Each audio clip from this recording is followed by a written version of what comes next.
Welcome to Divine Victories, Episode 2. We're going to start up where we left off.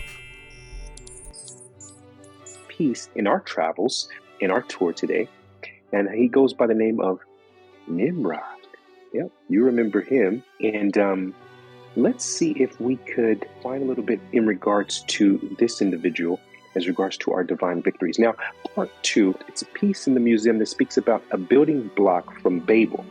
Now, as we head over to Genesis 11:2, there it says, as they traveled eastward, they discovered a valley plain in the land of Shinar, and they began dwelling there.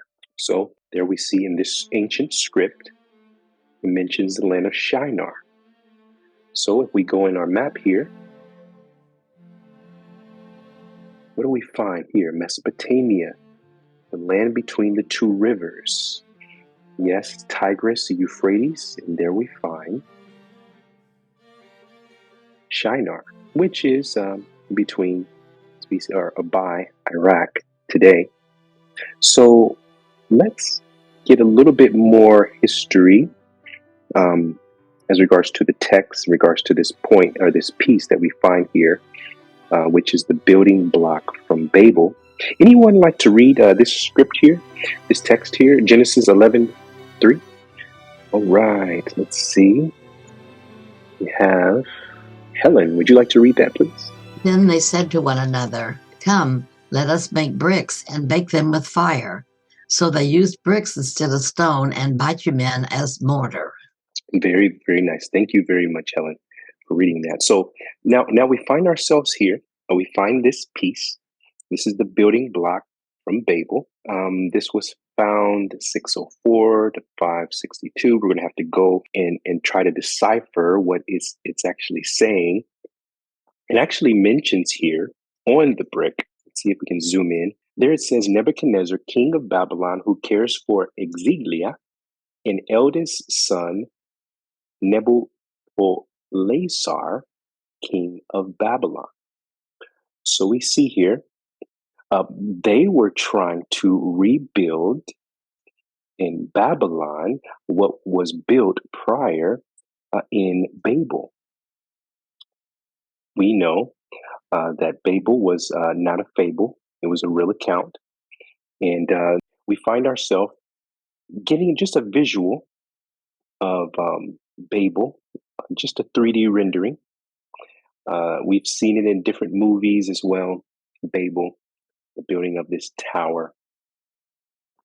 And many say that it was a fictitious account, but there we find a piece that highlights the validity again of what occurred with the confusion of the language. There we see in this small cuneiform tablet here has writings from Mesopotamia, and it's one of the earliest records of written language.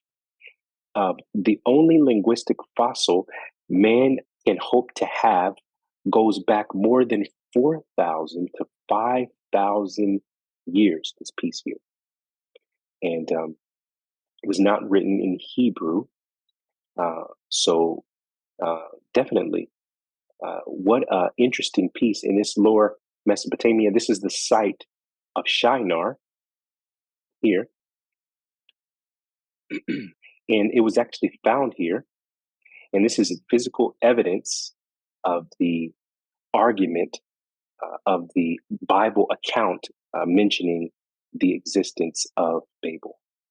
And we also know that around the world, in different parts of the earth, individuals, they started to mimic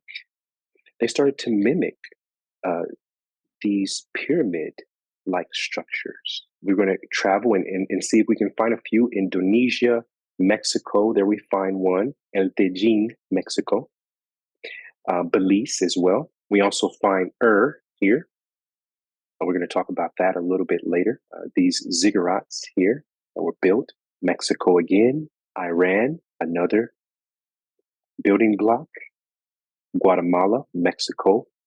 And so we connect by means of that small piece that we found, that building block, that there were a variety of individuals, such as the king of Babylon, basically mimicking, his kingdom is basically mimicking who he feels to be his ancestors as they built the Tower of Babel.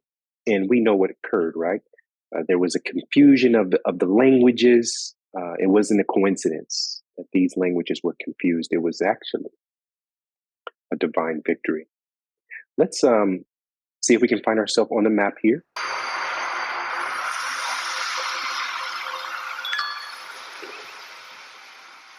We just want to get an understanding of where we are in history here. We find ourselves there, right? 2187 BCE. And there we find this piece here.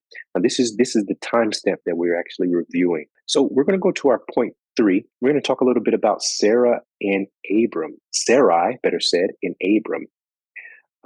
Now they had an interesting life, as we know. Now this piece here is from an art museum in Hungary. Here they traveled a lot, and notice here in Genesis 12:10. And we're going to step right back into our museum after we review this text. And it says here, now a famine rose in the land, and Abram went down toward Egypt to reside there for a while because the famine in the land was severe.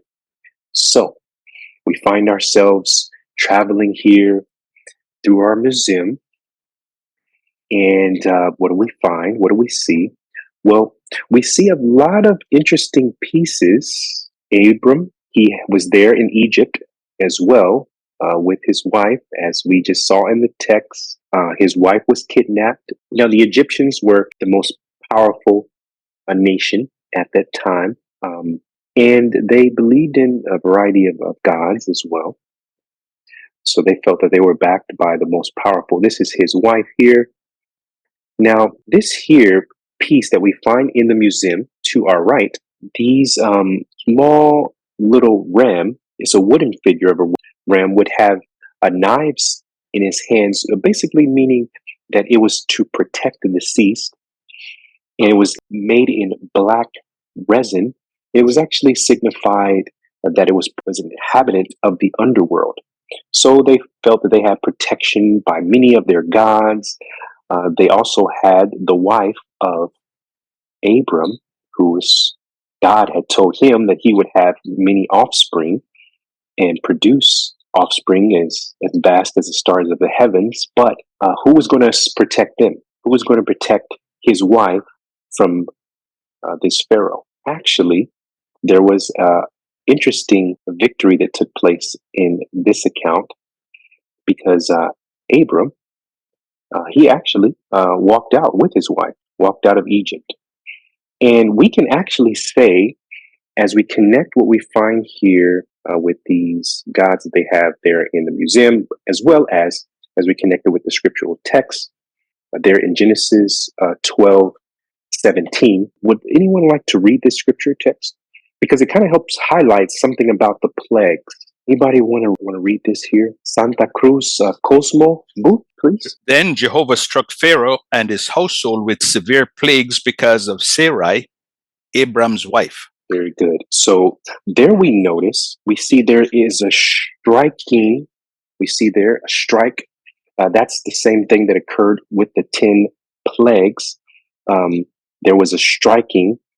We noticed Abram did not do that. Sarai did not do that, but it was Jehovah, a victory. We can even tack this on if we wanted to and say this is one of the first plagues that took place there in Egypt. But we're going to go to Genesis 12:19, and we know the account. Pharaoh is like, what in the world is going on? Why did you say she is my sister? So I was about to take her as my wife. Here is your wife. Take her and get out of here. Take her and go. So now we find in the museum this interesting piece. This is an ivory headrest. Now on there, we notice this knot, which represents one of the, as well, gods there in Egypt. It's a Isis knot. This piece was found, or would have been, in the same time as the time that Abram was there in Egypt when the Abrahamic covenant took place. As we see the date stamp on the piece, this ivory headrest, there we see it would be around the same time that Abram was there, and he received that Abrahamic covenant in 1943 BC. But we also see another ziggurat, another pyramid in the background. So many of these pyramids would have been around while he was there, and they still are visible to the human eye today. This is one of them. The Pyramid of Djoser. Can anybody let us know how many steps this has here? Anybody want to let us know how many steps they see? And we're just counting the big steps there on the pyramid. Okay, we have Wanda, please. I see 6 big steps. All right, let's see if we can count them together. All right, we're headed up to the top.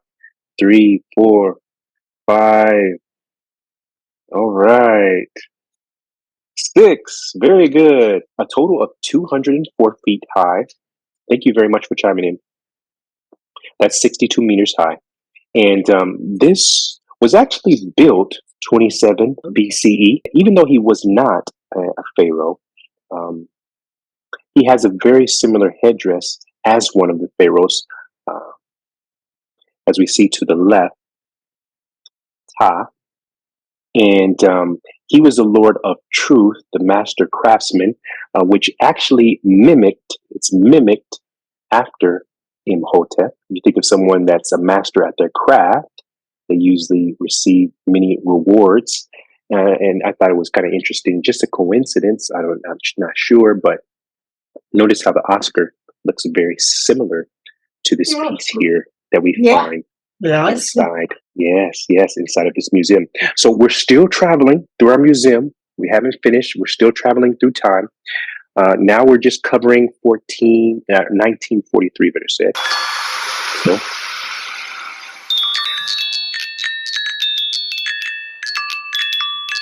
I like your sound effect.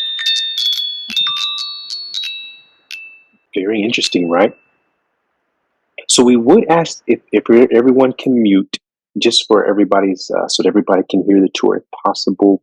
Thank you much for chiming in, though. We're going to have more opportunities to chime in. Now, we just now covered this point, though. Divine victory was Pharaoh was struck down, Abram, offspring, not crushed. But there was a crushing by means of the Creator against Pharaoh. So a divine victory. Now, Samson, we find some pieces here that connect with him, and we're going to travel the world again. We'll see you on episode 3, where we explore more in connection with Samson, as well as other pieces that we find in the museum in connection with Jonah. So subscribe if you haven't yet, and we'll see you in the next one.